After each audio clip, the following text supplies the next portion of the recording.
Hey guys, Gary J here, and today we're going to be talking about char cloth, and char cloth is pretty interesting to me, and it's an old-fashioned type of fire accelerant where you can start a fire a lot quicker, especially in the old days, and this goes back to like the 1500s. I've seen documents as far as 1560 AD as when char cloth was being used. See, char cloth looks like it's been charred, which it kind of has. So it's real black when you get through with it like that. And we want to talk about a little bit about the history of char cloth and how to make char cloth and what you can make char cloth from. And I'll show you how it works. How to make a fire with it as well.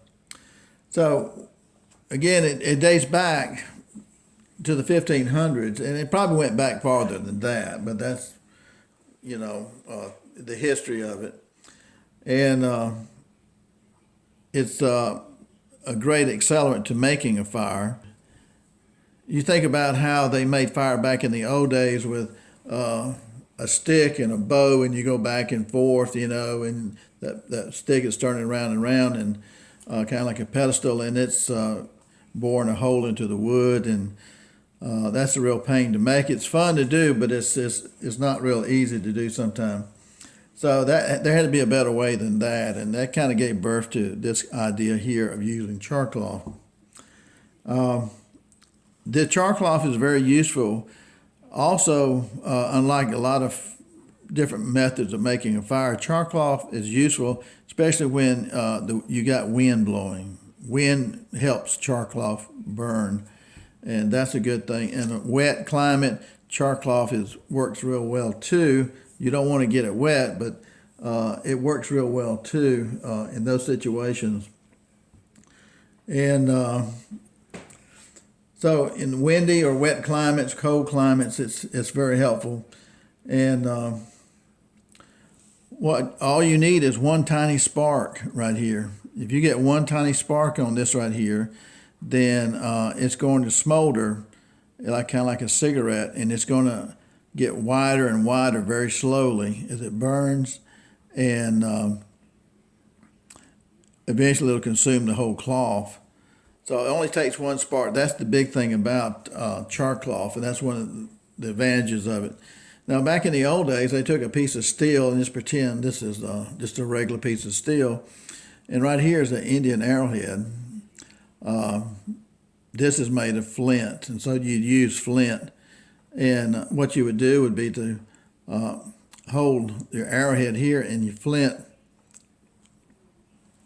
like this right here, and you would strike it real quick to get a spark. It would shave off a little bit of metal here onto your char cloth. Now there's an easier way of sometimes getting this done, and that is to I would use a bigger piece of char cloth than this I'm just showing you, but you would put that on top of your flint like that, and you would strike it. And when you shaved off a piece of metal here, that spark comes from the metal, and it would fall on your char cloth here. And that would be all you need to get your ember started or your char cloth burning. Okay? So that's pretty amazing the way that works. That's what you would do with that. Now, the other thing too is, again, you only need a spark, and one of the advantages to char cloth is that it has a low ignition acceleration ratio, and the fact that you only need between 650 to 850 degree Fahrenheit to ignite this cloth. 650 to 850 degree Fahrenheit to ignite this cloth. If that spark would be over 1,000 degrees from the flint and the steel, probably maybe 1,500 or greater than that. Now, if you use a ferro rod, like this right here is the ferro rod. Now, ferro rod creates your sparks. Now, on the ferro rod, the sparks here can go up to 3,000 degrees. And in case you don't know anything about ferro rods, This is a man-made material on the ferro rod right here, and you scrape it and it creates your sparks. It doesn't create one spark, it creates a lot of sparks. Okay, so that's puts a lot of spark. So if you put a small spark on your char cloth, you know, you could put a lot of them on there with one strike of that, right? Now, another thing too, even though this is ferro rod, you can take your flint right here too, and you can strike that too, just like you would on another piece of metal. But again, this is a man-made metal, ferro rod, so it's got different elements in here which create more sparks. But you could take your arrowhead here, and because it's got a sharp edge on it right here, you could scrape that.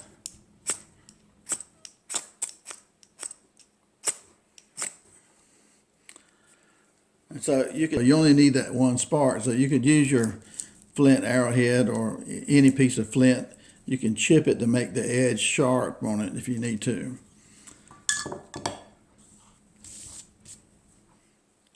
So again, here's our char cloth. So that's the beauty of the char cloth. One spark will do it, and again, it will smolder out from the center. Now it's a lot more fun to me to make a fire using like char cloth or something like that than to use a big cigarette lighter. But to each his own, which I like using the ferro rod too. And I've got videos on the ferro rod here. This is called a Strike Force. It's pretty good. The only problem is this is like 1.5 inches long. 4-inch ferro rod is better to me. 6 inches is nice to have too on the ferro rod. But this works. And I've got some techniques for getting a flame instantly with one of my videos called The Secret Chord on using the ferro rod, and then ferro rod on using some other items too that ignite really quick and fast. Okay, so how do you make char cloth? It's real easy. A child can make char cloth. Char cloth is made out of a lot of different things. It can be made out of a lot of different things. This right here is a pullover t-shirt right here. This is the sleeveless tank top t-shirt right here. And this is made out of cotton. Okay, and so what you do is just cut this t-shirt up into little squares. Okay. Now, depending on what you're going to make it in, you're going to have to put it in a can. It can be something small as this, or it can be something like this right here, okay? Or, I made some a couple of days ago, and I used a mess kit. This is a military mess kit right here. The top right here comes off, and I filled it full of that shirt, and I rolled them up like cigars. You may not want to roll them up like cigars, but anyway, it can't be rolled tight. And I let this cook off for like 30 minutes. And I got maybe 70% of the material charcoal, and that's where this came from. I did this on my stove in the house. I will tell you, do not make char cloth in your house like this, because it leaves a smell in your house, at least in the living room kitchen, of a burnt t-shirt for a few days. So you don't want to do that. But if you're going to make this, what's going to happen to the material that you put in here? Say like if you want to use a can like this right here, if you were going to use this, you take the t-shirt and put several layers of the t-shirt in here, cut them out and put them in here, and that's about the right size right there of the char cloth you want. So put those in there, maybe 10 pieces in there if it'll go, but you don't want to pack it. You want it get a space in between there, so it cannot be tightly in there. And then you just close it up, and this is pretty thin. You could take a knife and just poke a hole in here. You got to have a hole in the top of it. It seems to work best. And what happens is you take it and just put it in the fire. You got a campfire or Coleman stove or something, and heat it up slowly. Put it in the coals, and you can put it in the fire. And what happens is that inside here, the air becomes superheated, and you'll see smoke start to come out of here. And what's happening is that that smoke is coming out, and sometimes the smoke will catch on fire coming out, but that's okay. That's not a problem. And you're having a release of the gases from the cloth material right here. And what's going to happen is that all the gases from your cotton material here is going to work off. The gas just kind of works off and escapes from inside your can here. And what's left over is going to be your carbon material. This is carbon material, similar to charcoal, but a different type of structure and so forth. So that's what's left here, carbon material, the carbon state of that material cloth. And so when the smoke comes out of here, you wait until it quits smoking. And that's how simple it is. You put your material in here, your t-shirt in here, and, lay it flat. I don't know how many this would take, maybe 6 or 7 pieces of it. Put that hole in here, put it in the fire. After a couple of minutes or so, you'll see it start to smoke. Will be coming out of that hole that you put in here. You don't want a big hole, but just a small enough hole to let the heat escape. And when it quits smoking, when it stops smoking, wait another 5 minutes probably and take it out of the fire, and it should be done, but do not open it. Don't open it while it's hot, because once oxygen comes in here and hits it, then what happens is that it may catch on fire, bust in flames again. So you take it and set it off to the side and let it sit there for an hour or so till it's cooled off, till it's really cool, and then you can open it. And when you open it, your t-shirt should look like this right here, black as night. If it's got different colors in it, then that part is not charred all the way. And it should, if it's stretchy, if you can pull it and it stretches, then that's not really charred. You should be able just to pull on it. I'll use this piece here. Pull on it and it just pulls apart like that. Okay. So it's kind of like lint in your dryer. Then you know that's ready. Okay. So that's how easy it is to make. Okay. Wait till it quits smoking, wait another 5 minutes, take it off, then let it cool off for an hour. Some people say 20 minutes. I say, for me, an hour. I'm not going to be in any hurry to open that. And it all depends on what size canister you're going to use. It works the same way with this size or a bigger size than this, because they work with the mess kit that I have here too, because it smoked on the one side of the mess kit here. But anything that you char in these, it's going to have to be of a natural plant fiber, and that's what you're going to be using. One question is, are there other ways to char stuff without having a can on you? You don't have one on you for some reason. Is there another way to char things? Well, some people have used metal thermos bottles that are made of steel or some type of metal, and put the material in those and char those in the same way until it quits smoking. And then another way is some people will take material and they will put it on a stick and hold it to the flames until it starts to burn. And once it starts to burn, once it gets a little bit black on both sides, when you put it into the flames back and forth, you catch it on fire, then you take it and lay it on the ground, and then you snuff it out with something, maybe some other material that you have that you can cover it up with to suffocate the flames out of it. and then let it cool off from there, and you'll end up with some of the charred cloth from that by doing that. It won't all be charred when you do that. You'll just have to cut out the sections that are really black and charred. That'll be your useful part. And then sometimes if you don't do that, then some people would take a shirt like this right here, or any type of cotton material, or denim for like blue jeans, and or wool. There are a lot of things you can use, but you would lay it on the ground, the material on the ground, and then you would take ashes that are not hot, take ashes and lay ashes over the material so thick, and then you'd build a fire over those ashes, and so all the coals and stuff on top of those ashes are going to transfer heat down through the original ashes that you had into the cloth, and it will burn it that way.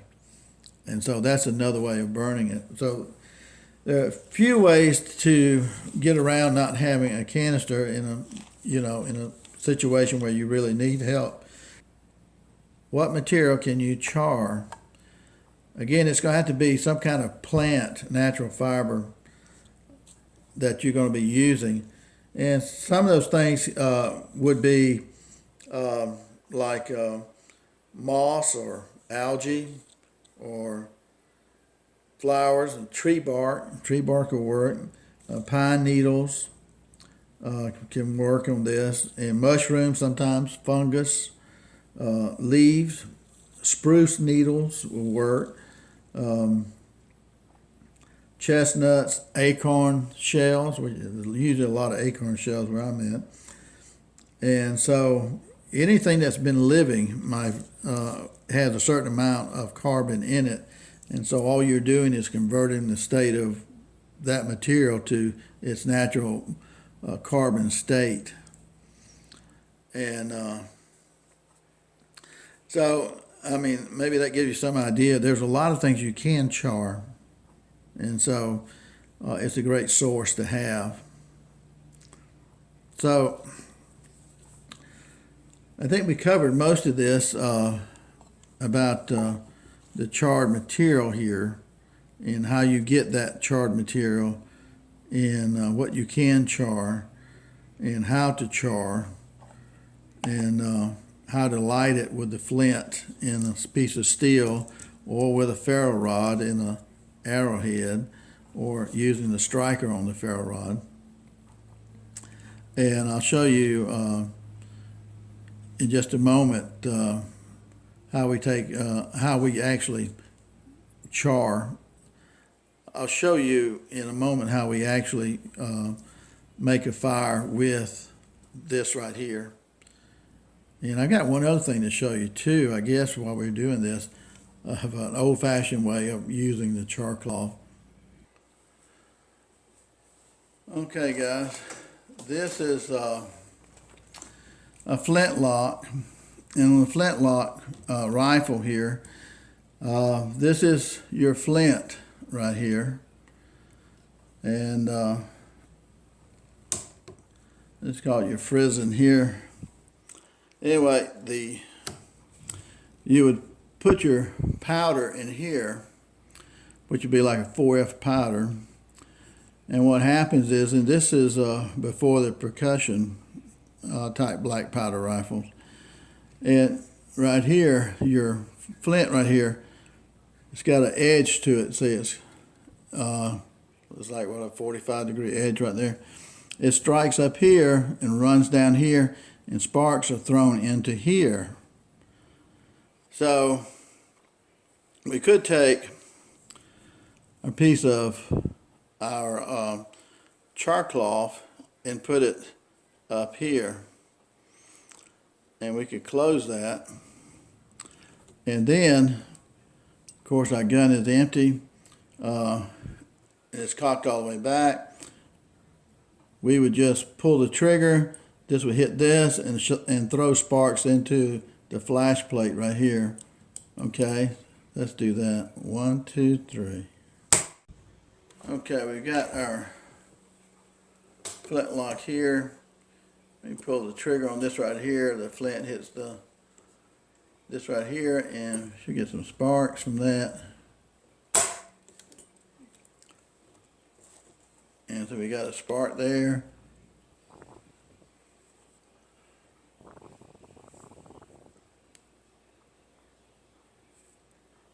That thing puts off some heat.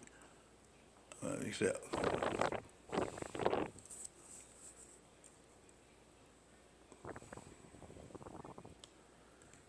And so this is kind of how it's going to burn right here. It's going to.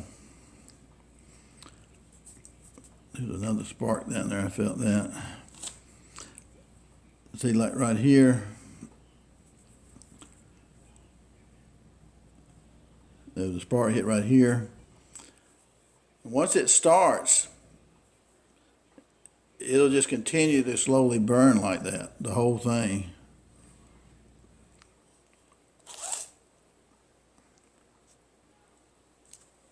Get a little closer. This stuff is so light, you're gonna hold it. When you blow on it, get that in focus. Hey guys, I made some char cloth last night and I want to test it out today. And I need a bird's nest, but I don't want to make a bird's nest. So I got a couple of old bird nests here. They're already been made for me. I just want a touch of it. Just a little bit of it, which there are no birds in this nest right here. They come in the spring and the fall. It's winter, January. So we'll try this.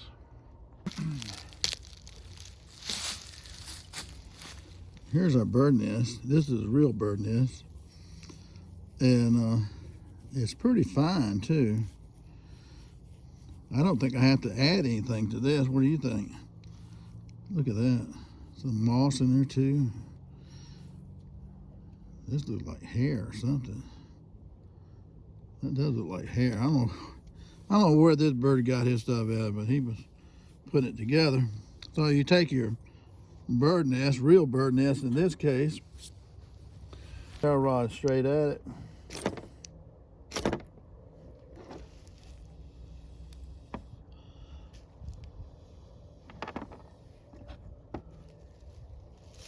Let's see, it's starting to catch up right here.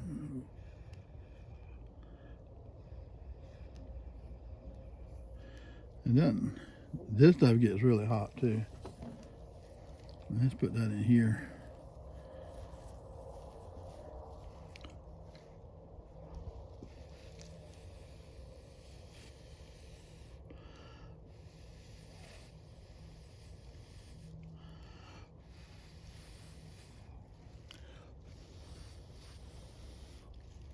You want to blow underneath it. You don't want your face right here because it catches up, it's right in your face.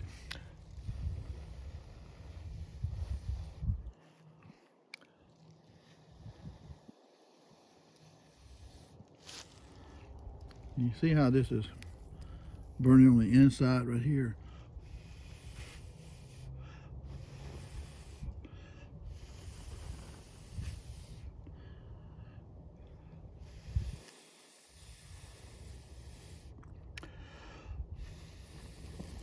Woo, hot, hot.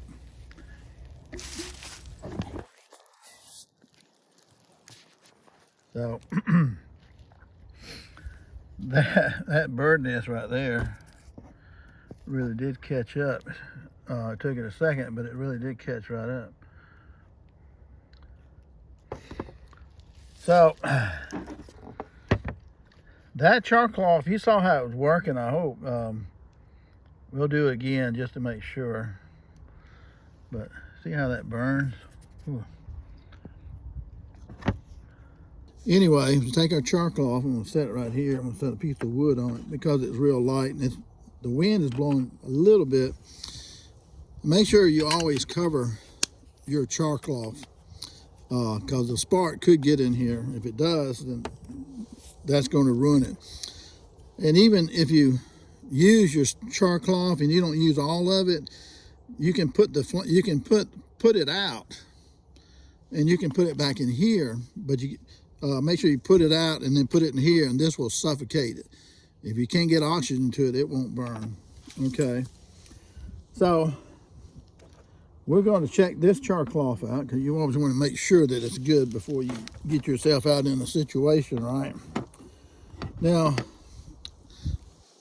this is just a ferro rod, and I'm just testing this. Otherwise, I would use another piece of steel and a flint. But what we have here, I'm not going to use this striker part. I'm going to use this. Maybe you've not seen this before. Somebody using a arrowhead. I got about 100 of these arrowheads, I think, and I've got, this is a small one, like for a bow and arrow, and I've got bigger ones too, maybe 100 of those that are big, and they would be more for like a spear. So with arrowheads, since this is flint right here, flint is really sharp, and it's like steel on stuff. And what we're going to do, we strike this ferro rod right here with it, and you can see that it puts out some sparks, right? And that's how good a flint arrowhead is. So it only takes one spark on char cloth to get it started, and it'll smoke.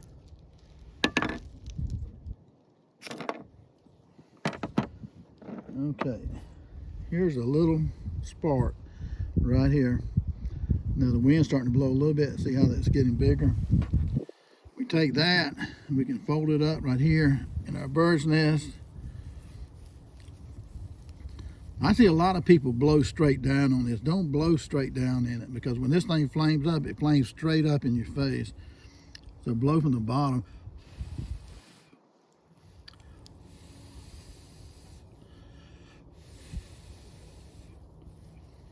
You can see it smoking there. So you can blow through these things. So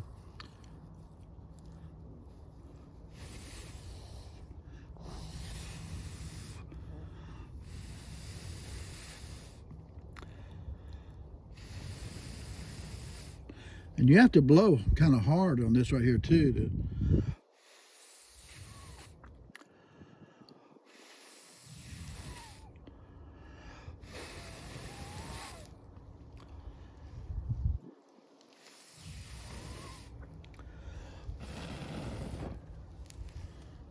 Okay, got a ball of fire.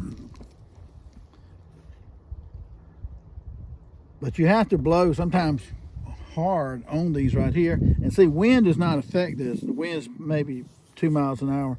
Wind doesn't affect this. If you're using just a ferro rod to light something, then you only got that spark for a second, right? So here, the char cloth, it smolders for a lot longer. Okay.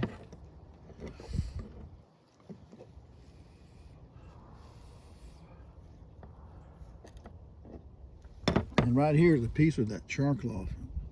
I'm not gonna let it fall in my hand, but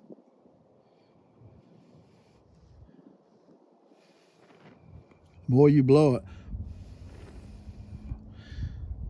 you could light another bird's nest with this right here. So that's what's happening when you're blowing it. It gets brighter and brighter and hotter. So that works really well. Okay. So that's a real bird's nest. You can learn, if you have a problem making your own bird's nest out of grass and stuff like that, grab hold to a real bird's nest and see how it's constructed and how tiny it is, because that's a natural fire builder there, just a real bird's nest. And keep your little arrowhead around if you need it.